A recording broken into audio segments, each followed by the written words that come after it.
नमस्कार दोस्तों, मेरा नाम आदर्श और आज इस वीडियो में हम पढ़ने जा रहे हैं बुद्धिज्म के बारे में। मतलब कि जो बौद्ध धर्म है उसकी शुरुआत कहाँ से हुई, कौन कौन से कारण थे जिसकी वजह से गौतम बुद्ध ने एक अलग ही रास्ता अपना चूज किया। गौतम बुद्ध से जुड़ी हुई सारी जानकारी, उनका जन्म कब, कैसे, कहाँ, क्यों हुआ, और साथ में हम यह भी देखेंगे उनको निर्वाण कैसे प्राप्त हुआ। जो बुद्धिज्म है वो फोर्थ बुद्धिस्ट काउंसिल में कैसे दो पार्ट में डिवाइड हो गया, एक महायान में, एक दूसरा हीनयान में। और साथ ही यह भी जानेंगे कि जो बुद्धिज्म है इसका हमारे जीवन में या फिर उस टाइम की जो सोसाइटी थी उस टाइम पे इसका सिग्निफिकेंस क्या था, इतना महत्वपूर्ण क्यों था बुद्धिज्म। और यह भी हम जानेंगे कि बौद्धिज्म जो है इसके लिटरेचर दो पार्ट में, किन दो पार्ट में डिवाइड हो गए हैं, एक पाली एक संस्कृत में, और उससे कई जो लिटरेचर निकल के आते हैं, सब लिटरेचर निकल के आते हैं, वो कौन कौन से हैं। तो फिर चलिए शुरू करते हैं। हम जा रहे हैं बुद्धिज्म के बारे में, यानी कि जो बौद्ध धर्म था उसकी शुरुआत कहाँ से होती है, कौन कौन से मुख्य कारण थे जिसकी वजह से बुद्ध जो है एक नए मत की तरफ चल दिए, एक नए रास्ते की तरफ चल दिए, और उसी के बाद बुद्धिज्म यानी कि बौद्ध धर्म की शुरुआत हुई। तो देखते हैं, अगर हम कारणों में बात करें तो एक कारण है जो वैदिक फिलॉसफी थी वो अपनी प्योरिटी जो है, अपना ओरिजिनल जो पोजीशन था उसको खो चुकी थी। यानी कि हमने लेटर वैदिक पीरियड में देखा कि किस तरह से जो वेद थे उन पे या फिर समाज में जो है ब्राह्मणवादी जो सभ्यता थी उसमें ब्राह्मण जो थे वो पूरा अपना उन्हीं का बस चलता था हर जगह। इस वजह से क्या हुआ कि जो वैदिक फिलॉसफी थी वो अपनी जो ओरिजिनल पोजीशन खो चुकी थी। वहाँ पर प्योरिटी और अनप्योरिटी जैसे, अनटचेबिलिटी जैसे कॉन्सेप्ट जो है आने लगे थे। दूसरी जो प्रॉब्लम थी वो थी supremacy of the Brahmins created unrest in the society. जो सुप्रीमेसी थी ब्राह्मणवादी सभ्यता की, उसकी वजह से क्या हुआ, जो हमारी सोसाइटी थी उसमें कई बदलाव होने लगे, जो सोसाइटी थी अनरेस्ट हो गई। और इसी वजह से जो है कई क्षत्रिय जो थे उस टाइम पे उभरे और उन्होंने एक नए मत की शुरुआत की। अगर हम एविडेंस की बात करें तो हमें कोई एक ऐसा एविडेंस नहीं मिलता जिसमें कोई शूद्र या फिर किसी वैश्य ने इस सभ्यता का विरोध किया हो, क्योंकि इसके पीछे भी कारण है, क्योंकि वो पावरफुल उतने नहीं थे। लेकिन जो क्षत्रिय थे उस टाइम पे रूल करते थे, रूलर्स थे, तो उनके पास पावर थी, उन्होंने ब्राह्मणवादी जो सभ्यता थी उसका विरोध किया। क्षत्रिय जो थे वो रिएक्ट किए किसके अगेंस्ट में, ब्राह्मणिकल जो डोमिनेशन था। उसके साथ ही साथ new agriculture economy I eastern India में। ईस्टर्न इंडिया जो है वहाँ पर ट्रेड और कॉमर्स और साथ ही साथ एग्रीकल्चर बहुत तेजी से खिला, आगे बढ़ा। और इस वजह से क्या हुआ कि जो शूद्रास थे मोस्टली वही लोग लेबर वाला वर्क किया करते थे उस टाइम पे, जो वर्क डिवाइडेड था, तो उन्हें क्या होता था कि इसी कामों में ही रखा जाता था। इससे क्या हुआ, उनकी इकोनॉमी जो है कुछ हद तक बढ़ी। और जो वैश्य थे, ट्रेड जब बढ़ गया तो वैश्य को लगा, जो वैश्य वर्ग के लोग थे, कि उनकी सोशल पोजीशन जो है, जैसे वो तीसरे नंबर पे थे, सबसे ऊपर जो है ब्राह्मण थे, उसके बाद फिर क्षत्रिय थे, उसके बाद फिर वैश्य थे, फिर शूद्र थे, तो ये तीसरे नंबर पे थे। इनको लगा कि इनका जो सोशल पोजीशन है, जो समाज में इनकी दशा है, वो और ज्यादा इम्प्रूव कर सकती है। इसलिए इन्होंने जो है गौतम बुद्ध और साथ ही उस टाइम पे महावीर जो उभरे उनका साथ देने चालू कर दिया। कौन, शूद्रास और जो क्षत्रियास थे। उसके साथ ही साथ जो राजा थे वहां पर उन्होंने भी इस चीज का सपोर्ट किया, बुद्धिज्म और जैनिज्म जैसी चीजों को सपोर्ट करेंगे। इस लेक्चर में मोस्टली हम ज्यादातर अपने फैक्ट्स जो है वो बुद्धिज्म से रिलेट करके देखेंगे, कि जैसे हमने जाना कि कौन से कारण थे उस टाइम पे जिसकी वजह से बुद्धिज्म सामने आया, क्योंकि उस टाइम पे बहुत ज्यादा इनइक्वलिटी थी, मतलब लोग इक्वल नहीं रह गए थे। जो ब्राह्मणवादी सभ्यता थी उसमें जो निचले वर्ग के, तथाकथित जो निचले वर्ग के लोग थे, जैसे वैश्य हो गए, शूद्रास हो गए, वो अपना सोशल पोजीशन ऊपर करना चाहते थे। और जिन क्षत्रियों ने इसका विरोध किया वो अलग मत अपना स्टार्ट कर दिए, जैसे गौतम बुद्ध और महावीर। अब हम जानेंगे गौतम बुद्ध के बारे में। गौतम बुद्ध का दोस्तों हम देखते हैं गौतम बुद्ध का जन्म जो है 563 BC में हुआ, मतलब कि 563 ईसा पूर्व में वैशाख पूर्णिमा के दिन लुम्बिनी में हुआ। लुम्बिनी कहाँ पर है? नेपाल में है। तब नेपाल और भारतवर्ष ये सब एक ही था, तब कोई अलग नहीं था, ये तो बाद में बट गया। और उसके बाद साकी जो है क्षत्रिय क्लैन में इनका जन्म हुआ था। इनके पिता का क्या नाम था? सुद्धोधन, जो एक राजा थे कहाँ के? कपिलवस्तु के। इनकी माँ जो थी उनका नाम था महामाया। इनकी माँ की जो है डेथ जो है मृत्यु बहुत कम उम्र में हो जाती है। और इसी के बाद इनकी जो स्टेप मदर थी महाप्रजापति गौतमी, उन्होंने इनका पालन पोषण किया, इनका केयर किया। ये जब पैदा हुए थे तभी बड़े बड़े पंडितों ने, बड़े बड़े जो भविष्य बाड़ी बताने वाले थे, उन्होंने बता दिया कि आपका जो ये पुत्र है, जैसा आप चाहते हैं उस तरह ये नहीं रहेगा, ये राज्य सिंहासन जो है नहीं संभाल पाएगा आपकी तरह, ये आगे चल के वैराग्य धारण कर लेगा। इसलिए उनके पिता ने हमेशा गौतम बुद्ध को दुख से काफी दूर रखा। मतलब कि वो उन्हें पता था अगर ये सब चीजें गौतम देखेंगे तो फिर ये बदल जाएंगे, ये चेंज हो जाएंगे। गौतम बुद्ध जो थे वो उनका शादी जो है यशोधरा से होती है बहुत कम उम्र में, और उनका एक पुत्र पैदा होता है जिसका नाम था राहुल। लेकिन एक दिन क्या होता है, गौतम बुद्ध का मन होता है बाहर जाने को। वो अपने सारथी से कहते हैं, अपने जो उनका मित्र भी रहता है, कि मुझको बाहर लेकर चलो। बाहर वो घूमने जाते हैं तो वो 4 चीजें देखते हैं जो उनकी जिंदगी बदल देती है। पहला चीज क्या देखा उन्होंने? ओल्ड मैन को देखा, एक वृद्ध इंसान को देखा था जो एकदम बूढ़ा हुआ था। तो इन्होंने अपने सारथी से पूछा ये कौन है? तो उन्होंने बताया ये एक बूढ़ा आदमी है। तो उन्होंने कहा ऐसा तो मैंने कभी देखा नहीं ऐसी आदमी को। तो उन्होंने बताया नहीं, ये सबकी दशा होती है। तो गौतम बुद्ध ने कहा क्या मैं भी ऐसे ही बूढ़ा होऊंगा? तो उनके सारथी ने कहा, उनके मित्र ने कहा कि हाँ आप भी ऐसे बूढ़े होंगे, ये सबकी गति है, सबके साथ ऐसा होता। दूसरा उन्होंने देखा एक डिजीज पर्सन, एक बीमार आदमी को देखा जो काफी ज्यादा बीमार था। तो फिर उन्होंने पूछा कि ये कौन है? तो उन्हें फिर से बताया गया कि ये बीमार व्यक्ति हैं, यह भी जीवन में ऐसा होता रहता है। एक डेड बॉडी को इन्होंने जाते हुए देखा। फिर इन्होंने पूछा ये क्या जा रहा है, क्योंकि इससे पहले कुछ ऐसा देखे नहीं था। फिर इनको बताया गया कि एक समय आता है जब इंसान की शरीर को आत्मा छोड़ देती है। और जो चौथी चीज देखा इन्होंने वो एस्थेटिक देखा, मतलब कि एक तपस्वी को इन्होंने देखा। तो इन्होंने पूछा ये कौन है? तपस्वी जो है मेडिटेशन कर रहा था।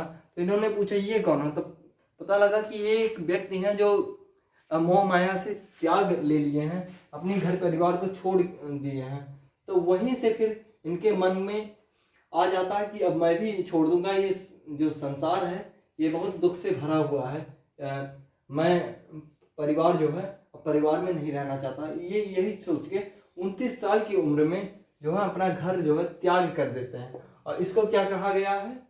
महाविनेश कर्मा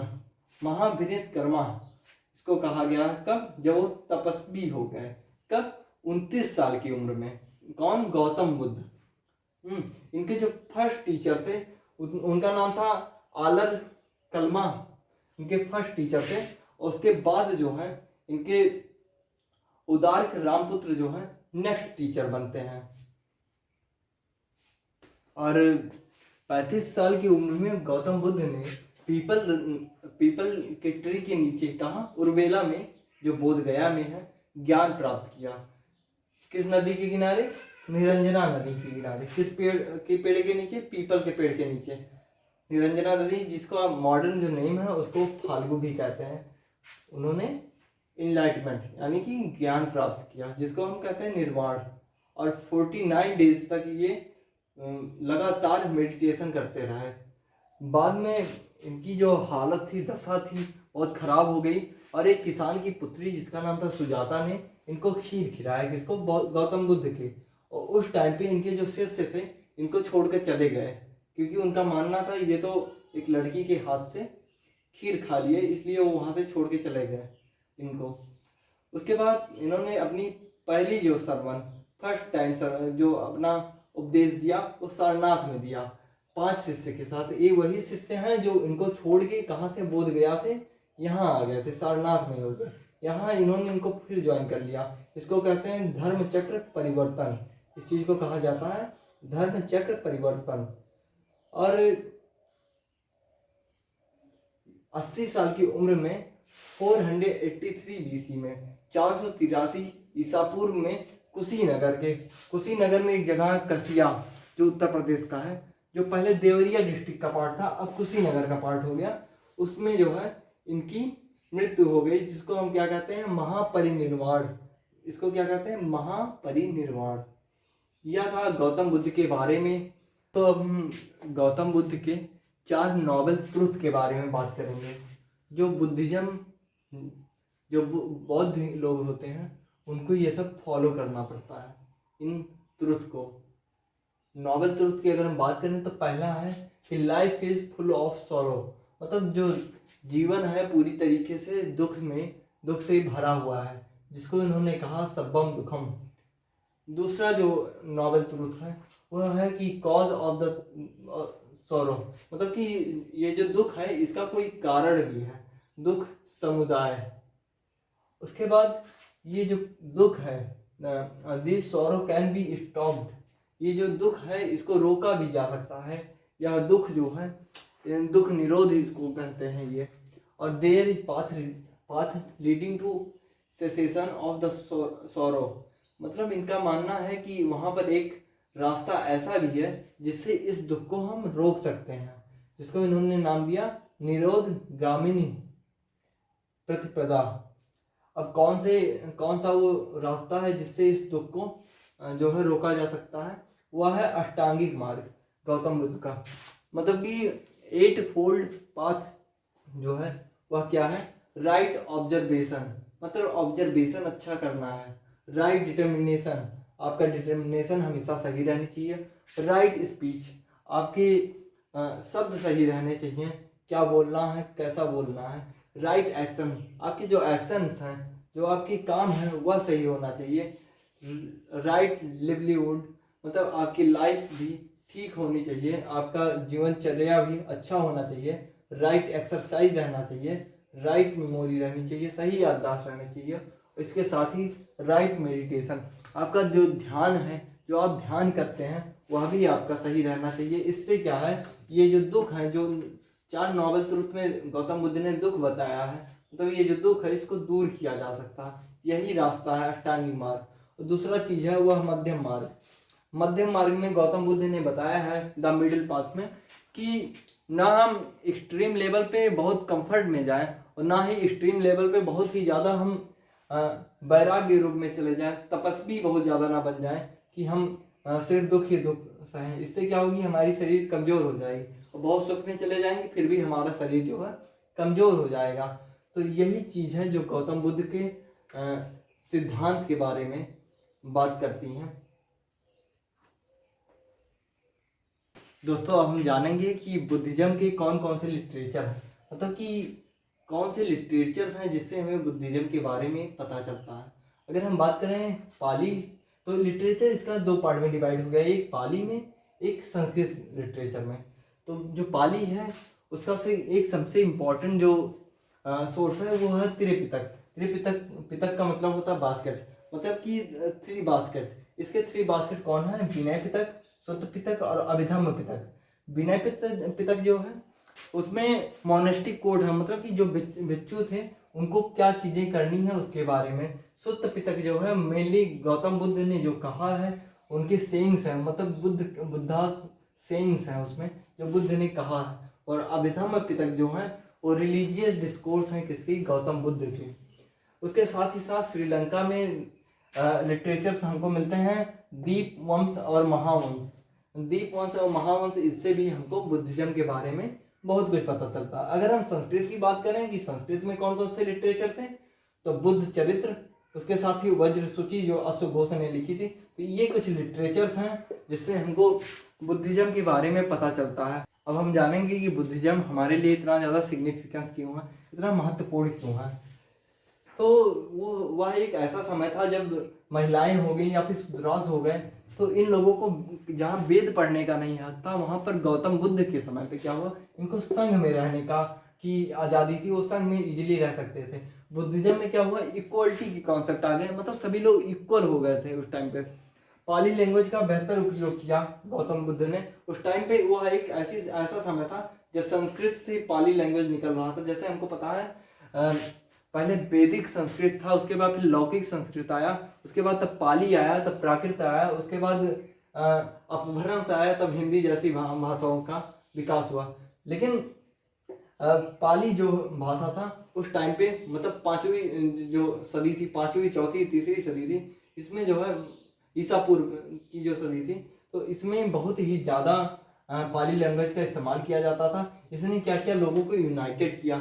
कुछ ऐसे लॉ और कोड्स बनाए गए जो भिक्षु थे उनके लिए, जैसे कि सेक्सुअल बिहेवियर से दूर रहना है, उसके साथ क्लॉथ पे बहुत ज़्यादा ध्यान नहीं देना, मटेरियल लाइफ पे बहुत ज़्यादा ध्यान नहीं देना है, फूड पर बहुत ज़्यादा ध्यान नहीं देना है। अष्टांगिक मार्ग दिए गौतम बुद्ध ने, मध्यम मार्ग दिए। इससे क्या हुआ कि जो सोसाइटी थी उसमें एक कोड बन गया, एक लॉ बन गया, जिसको लोग फॉलो करने लगे। तो एक तरह से पीस आ गया सोसाइटी में। किसमें, बुद्धिज्म में। बुद्धिज्म के समय पे जब बुद्धिज्म बन रहा था, तो ये कुछ थी सिग्निफिकेंस, महत्वपूर्ण चीजें जिसकी वजह से बुद्धिज्म जो है आज हम पढ़ रहे हैं, इतना हमारे लिए इम्पोर्टेंट। 98 एडी में फोर्थ बुद्धिस्ट काउंसिल होता है। उस काउंसिल में जो है बुद्धिज्म को 2 पार्ट में डिवाइड कर दिया जाता है, 2 पार्ट में बुद्धिज्म बट गया। कुछ लोग थे जो हीनयान को सपोर्ट करते थे, कुछ लोग थे जो मध्ययान को, महायान को सपोर्ट करते थे। हीनयान मतलब कि लेसर व्हीकल, और महायान का मतलब ग्रेटर व्हीकल।